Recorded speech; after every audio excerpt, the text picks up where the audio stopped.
ফের হরমুজ প্রণালী বন্ধ করল ইরান, অবরোধের সিদ্ধান্তে অনড় ট্রাম্প। বৈঠক নিয়ে অনিশ্চয়তা, রণকৌশল বলছেন বিশেষজ্ঞরা। মধ্যপ্রাচ্যে ফের বিশ্বের বৃহত্তম রণতরী জেরাল্ড ফোর্ড। ইরানের ইউরেনিয়াম নিয়ন্ত্রণের ঘোষণা ট্রাম্পের, তেহরানের প্রত্যাখ্যান।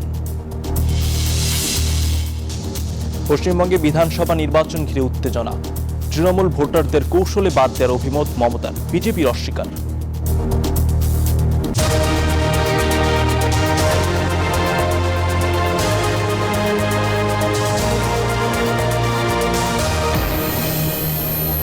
স্বাগত গ্লোবাল টাইমে। বিশ্বের নানা প্রান্তের খবর নিয়ে আপনাদের সঙ্গে আছি আমি আসিফ সামাদ। দেখছিলেন শিরোনামগুলো, চলে যাব পুরো খবরে। উন্মুক্ত ঘোষণার একদিন না পেরোতেই ফের হরমুজ প্রণালী বন্ধ করে দিয়েছে ইরান।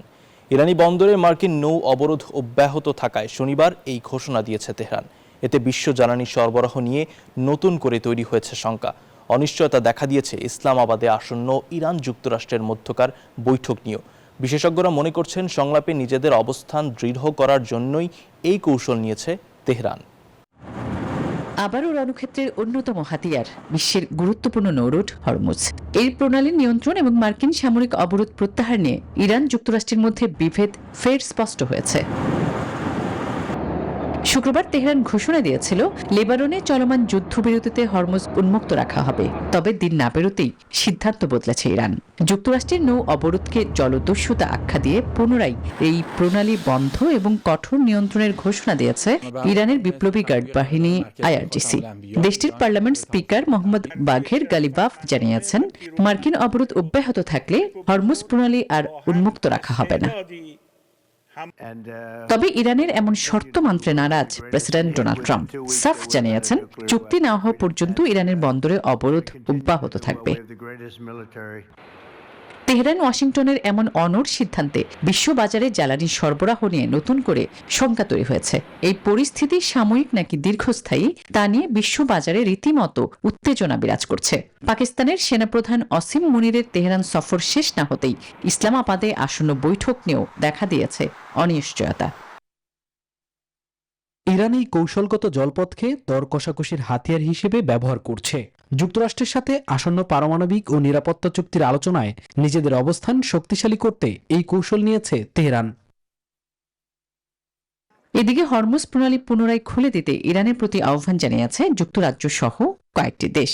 সমঝোতার মাধ্যমে সংকট নিরসনের উপর জোর দেন তারা। আসমাতুলি, নিউজ 24। ইরানের 60% সমৃদ্ধ ইউরেনিয়াম জব্দ করতে মরিয়া যুক্তরাষ্ট্র। স্থানীয় সময় শুক্রবার মার্কিন প্রেসিডেন্ট ডোনাল্ড ট্রাম্প বলেন, ভারী সরঞ্জাম ব্যবহার করে হলেও সেগুলো ওয়াশিংটনে ফিরিয়ে আনা হবে। জবাবে ইরান জানিয়েছে যুক্তরাষ্ট্রের সঙ্গে এই বিষয়ে কোনো আলাপ হয়নি। এমন আবহে পাকিস্তানে চলছে ওয়াশিংটন তেহরানের মধ্যে দ্বিতীয় দফা আলোচনার তোড়জোড়।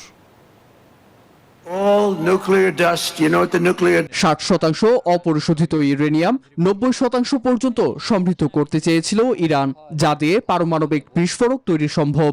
দেশটির জাতীয় নিরাপত্তা কমিটির মুখপাত্র ইব্রাহিম রেজাই জানান, ইউরেনিয়াম সরানোর বিষয়ে যুক্তরাষ্ট্রের সঙ্গে কোনো আলাপ হয়নি। এছাড়া তেহরান কোনো অবস্থাতেই এই সম্পদ অন্যের হাতে তুলে দেবে না বলে সাফ জানিয়েছেন পররাষ্ট্র মুখপাত্র ইসমাইল বাঘাই। মতপার্থক্য থাকলেও পাকিস্তানের ইসলামাবাদে চলছে দ্বিতীয় দফা যুক্তরাষ্ট্র ইরান বৈঠকের প্রস্তুতি। আনুষ্ঠানিক ঘোষণা না আসলেও সোমবার বৈঠকের ইঙ্গিত দিয়েছে ইরানের গণমাধ্যম ইরিনা। নীরব দাস, নিউজ 24। দ্বিতীয় মেয়াদে ক্ষমতায় আসার পর থেকেই মার্কিন প্রেসিডেন্ট ডোনাল্ড ট্রাম্প একের পর এক বিতর্কিত কাজ করে যাচ্ছেন। দ্বিতীয় মেয়াদের 15 মাস না যেতেই তিনি কেমন দেশ চালাচ্ছেন তা নিয়ে সমালোচনা শুরু হয়েছে। হিউস্টনের জর্জ আর ব্রাউন কনভেনশন সেন্টারে ন্যাশনাল রাইফেল অ্যাসোসিয়েশনের বার্ষিক সভায় অংশগ্রহণকারীরা তার পক্ষ বিপক্ষ দুই ভাগে বিভক্ত হয়ে সমালোচনা করেছেন। 2026 সালের ন্যাশনাল রাইফেল অ্যাসোসিয়েশনের বার্ষিক সভা, এই উপলক্ষে প্রদর্শনীর আয়োজন টেক্সাসের হিউস্টনে জর্জ আর ব্রাউন কনভেনশন সেন্টারে। 16 এপ্রিল শুরু হওয়া এই কর্মসূচি চলবে 19 এপ্রিল পর্যন্ত। ডোনাল্ড ট্রাম্প আগেই জানিয়েছিলেন উপস্থিত থাকবেন না বার্ষিক সভায়। টেক্সাসের গভর্নর সহ ট্রাম্প প্রশাসনের গুরুত্বপূর্ণ সদস্যদের উপস্থিতিতে আলোচনায় অংশ নেন অনেকেই। সেখানে ট্রাম্পের পক্ষে বলেছেন কেউ কেউ, কেউ বা বলেছেন ট্রাম্প রাষ্ট্রপতি হিসেবে সেরা। কারো মতে ট্রাম্পের অনুপস্থিতি ইঙ্গিত দেয় যে তিনি এনআরএর প্রতি আগের মতো আস্থা রাখছেন না। দ্বিতীয়বার যুক্তরাষ্ট্রের মসনদে বসার পরের ধাপেই বদলে গেছে ছবি। একের পর এক বিতর্কিত কাজ করে যাচ্ছেন এই মার্কিন প্রেসিডেন্ট। প্রথমে চীন, মেক্সিকো, কানাডা সহ বিভিন্ন দেশের পণ্যের উপর ব্যাপকভাবে শুল্ক আরোপ। আমদানিকৃত পণ্যের উপর অতিরিক্ত শুল্ক আরোপের ফলে উচ্চ মূল্যস্ফীতি এবং জীবনযাত্রার ব্যয় বেড়ে যাওয়ার মতো নানামুখী সমস্যার সম্মুখীন হচ্ছেন ওয়াশিংটনের নাগরিকরাই। আমার মতে তিনি খুবই বুদ্ধিমান, কিন্তু তার মানসিক ভারসাম্য নেই এবং তিনি এমন অনেক কাজ করেছেন যার সাথে আমি একমত নই। এসবের সাথে যুক্ত হয়েছে ইরান সহ বিভিন্ন দেশের সঙ্গে যুদ্ধ পরিস্থিতি, যা নিয়ে দুই ভাগে বিভক্ত হয়ে পড়েছেন মার্কিনিরা। যুদ্ধের প্রভাবে বেড়েছে জীবনযাত্রার ব্যয়, জীবন নিয়ে তৈরি হয়েছে আশঙ্কা। এমতাবস্থায় যে তরুণ ভোটাররা একসময় তাকে ভোট দিয়েছিল, তারা তার অপসারণ চাইতে বিলম্ব করেননি। আমাদের যত তাড়াতাড়ি সম্ভব একজন নতুন রাষ্ট্রপতি দরকার। আমি তাকে পছন্দ করি না, বেশ কিছুদিন ধরেই তাকে পছন্দ করি না। তাই হ্যাঁ, আমি চাই ক্ষমতার বদল হোক। কিছুতেই থামছে না তার বিতর্কিত কর্মকাণ্ড। সবকিছু মিলিয়ে এবার ক্ষুব্ধ যুক্তরাষ্ট্রের নাগরিকরা, চান যত দ্রুত সম্ভব পরিবর্তন।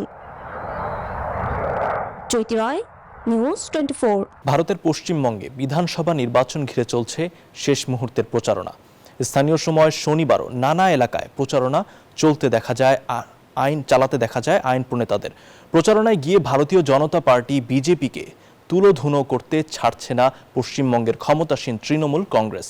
দলটির প্রভাবশালী মমতা বন্দ্যোপাধ্যায় নির্বাচনী সভায় বলেন, নেতাকর্মীদের ভয় দেখাতে আইনের আশ্রয় নিয়েছে বিজেপি, এমনকি ভোটারদের নামও তালিকা থেকে বাদ দিচ্ছে। যদিও এসব অভিযোগ প্রত্যাখ্যান করে এবার পশ্চিমবঙ্গে গেরুয়া শিবিরের পতাকা উড়বে বলে আশাবাদী বিজেপি। লড়াইয়ে পিছিয়ে নেই রাহুল গান্ধীর দল কংগ্রেসও। দলটির আইন প্রণেতারা বলছেন 23 ও 29 এপ্রিল ভোটের দিন ফয়সালা হবে। 5.5 মাত্রার মাঝারি ভূমিকম্পে কাঁপল পাকিস্তান। স্থানীয় সময় শনিবার সকালে এই কম্পন অনুভূত হয় দেশটির রাজধানী ইসলামাবাদে। ইসলামাবাদ, রাওয়ালপিন্ডি এবং খাইবার পাখতুনখাওয়া প্রদেশের একাধিক অঞ্চলে। পাকিস্তানের আবহাওয়া দপ্তরের অধীন সিসমোলজিক্যাল সেন্টার জানায়, ভূমিকম্পের উৎপত্তিস্থল ছিল প্রতিবেশী আফগানিস্তানের হিন্দুকুশ পর্বতমালা অঞ্চলের কোহো এলাকা, যার উৎপত্তিস্থল ছিল ভূপৃষ্ঠ থেকে প্রায় 199 কিলোমিটার গভীরে।